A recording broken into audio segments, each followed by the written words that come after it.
I call it the Ferrari effect. And here's what I mean.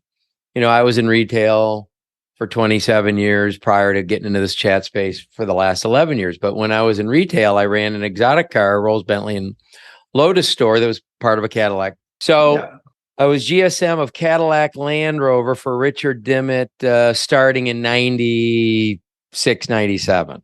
Proud that we grew the Cadillac 80% in a 20% down year, and then did our thing with Land Rover. And then we later bought a Rolls and Bentley franchise. I think we paid $100,000. So when I got into the exotic space, it was not easy to sell a Rolls or a Bentley because this was like 99.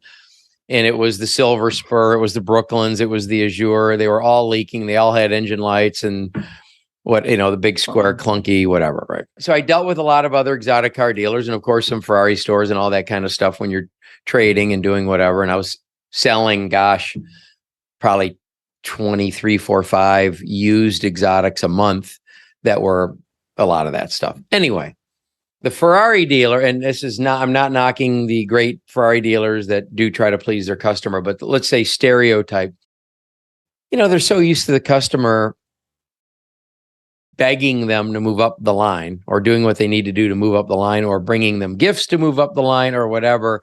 To me, the selling skills were atrophying.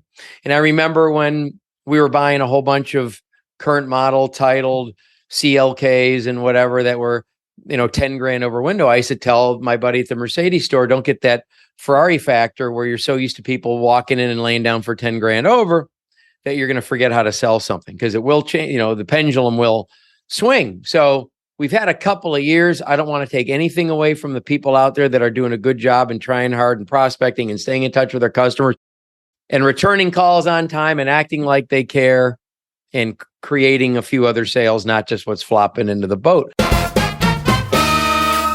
This has been Jeff Stearns, Connected Through Cars.